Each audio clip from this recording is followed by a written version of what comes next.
nadali na tornilyo dito sa pipe kasi pag nagpalit kayo ng aftermarket na chicken pipe, dito lang siya may tornilyo. Ngayon pag napabiyaan nyo na hindi nahihigpitan, nangyayari na puputol, wala na siyang support dito sa ilalim. So paalala sa mga naka MIUI 125, kung magpapalit po kayo ng chicken pipe, ugaliin yung higpitan to.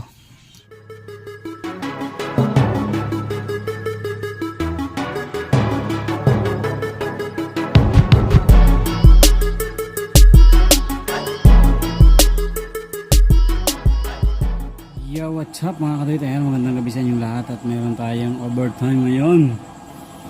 So ginamit kasi natin itong motor ng kapatid ko. Ito yung iniwan sa sister ko kaso hindi rin nagagamit. So dito iniwan sa akin din dahil dito may garahe. Ginamit ko kanina. Meron siyang maingay na kumakalampag. Parang sabi ko parang may sira yata sa panggilid to. Tapos hinayaan ko lang.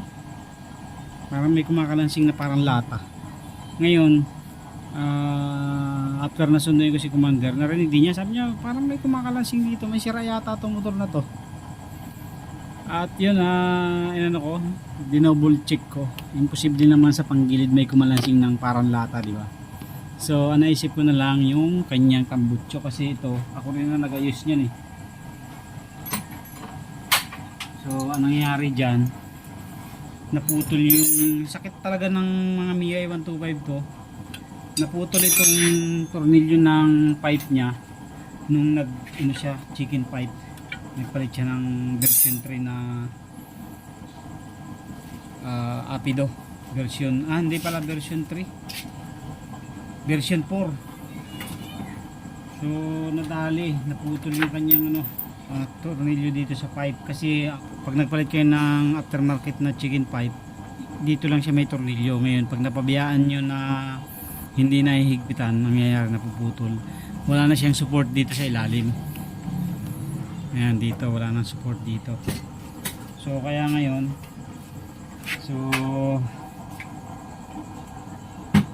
papalitan natin ng mas magandang tornilyo kasi ito ginamit ng bayaw ko. Nung nandito siya, sinervis din niya to, ay natanggal yung tornilyo rito. Ngayon naghanap lang siya ng mga tornilyo na available dito sa shop at yun, nakita niya yung mga maliliit, so pinasakan niya lang ng maliit na tornilyo. So yun nga lang, hindi maganda, maingay.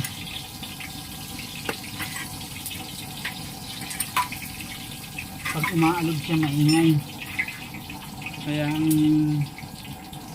gagawin natin, papalitan natin ng mas magandang tornilyo. So ito, Japan bolt ang gamitin natin. Tapos maglagay din tayo ng washer. Washeran natin para mas maganda. So ang ginawa natin dito mga katuwit, lagpasan yung tornilyo. Kaya lang wala na tayong makuha ang tornilyo na washer na saktuhan. Hey there! Subscribe to my channel. And also press this bell icon. Maubos na yung mga washer ko. So yun, nakakuha tayo mga katuwit ng washer dito sa kanya. Yun, sakto. See? Tapos lagyan natin ang washer dito sa bandang gitna. Ayan, lagpasan ito mga katuwit.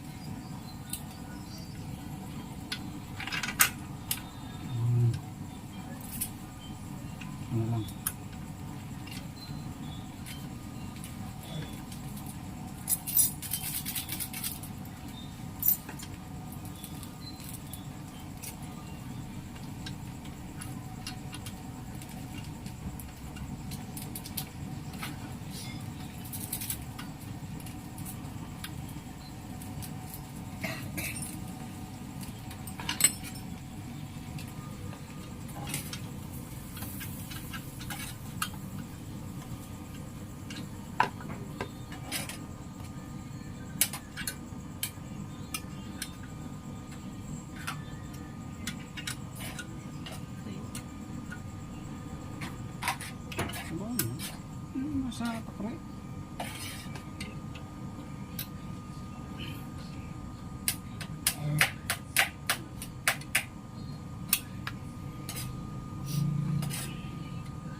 Okay. Gusto ko sanang palitan yung nasa ilalim, kaso ang problema hindi natin mapihit. So pihitin natin, palitan din natin yung ilalim para mas matibay. So yan, baklasin din natin itong ilalim mga kabit.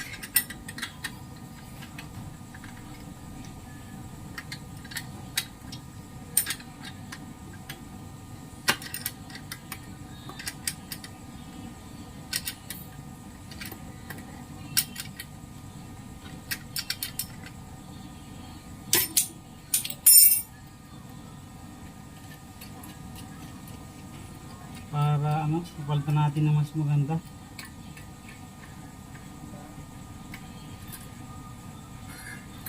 Kasi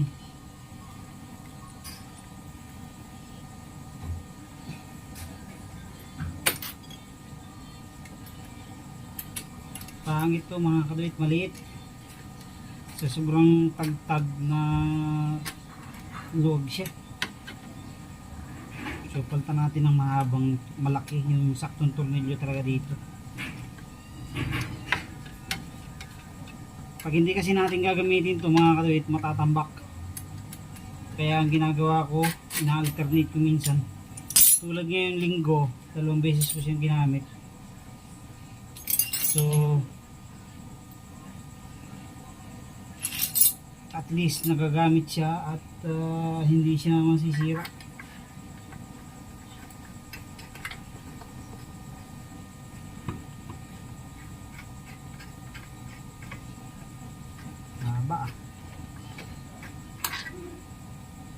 Palit tayo na maiksing tornilyo lang. So wala tayong makuhang maiksi mga kadit. Mahaba naman yung tornilyo na nakuha natin. Ito naman maiksi, hindi aabot. So lagyan na lang natin ng bushing muna pansamantala.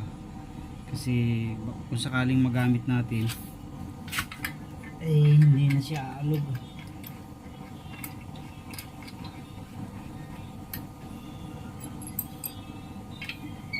Stock type to mga kadawit eh. Damputin kasi ang tornilyo mga kadawit, kaya hindi ako masyadong nag-i-stock ng marami.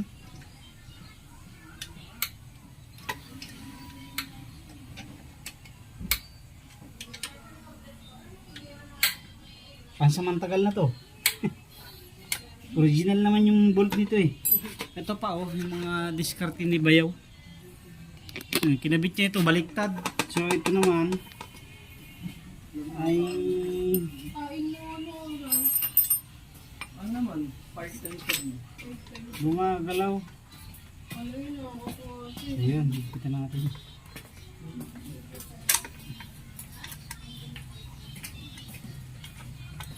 Kasi maingay. Okay, so ayun na. Tapos na tayo mga kadawit. So ito yung naging problema niya. Ayan, oh. Ayos na, tibay na. So ito kasi yung napuputol mga kadawit. Nung time na naputol to, wala tayong pang retap, kaya hindi natin na retap. Pero may plano na ako dito. Gusto kong i-retap to para hindi na tayo maglagay ng nut sa likod. Ayan. So hindi ko alam kung tutuloy ang bangkuhanin to ng ano ko, sister ko, itong motor na to. So iniwan lang to sa akin dahil hindi nga nagagamit. Yung brother ko ay nasa ibang bansa na. So tayo ngayon na nagme-maintain nito. Ayan. So yun lang mga kadawit, medyo maingay kasi. Gawa ng may washer siya dito. May washer siya dito sa ilalim, kaya pag kumalansing akala mo mayroong lata na kumakalampag, kaya yun na hinigpitan natin. So paalala sa mga naka MIUI 125, kung magpapalit po kayo ng chicken pipe, ugaliin yung higpitan to, itong tornilyo dito, kasi ang chicken pipe, may mga aftermarket pipe ay wala ng tornilyo dito sa ilalim. Ayan. So mahalaga na laging higpit to para hindi siya maputol. Pag kasi maluwag, kakaalog ng kakaalog, nagbabibrate ng nagbabibrate, napuputol yung dulo dito sa loob na iiwan. So ang tendency, no choice, babarinahin kung hindi makuha sa extraction, bolt extraction. So wala na siyang thread. So katulad nito, marami na akong ginawang ganito dito eh. Ilang motor na yung ginawa ko dito na naputulan, tapos binarena na namin para mas matibay. So itong ganito naman na lagpasan, mas safe naman to kasi kahit maputol yung bolt mo, hindi siya may i-stuck dun sa loob nung ating pinaka bushing, yung hole nitong engine bracket natin. So mas madali siyang tanggalin. Ayun lang. Thank you very much po. God bless po sa inyong lahat. Thank you.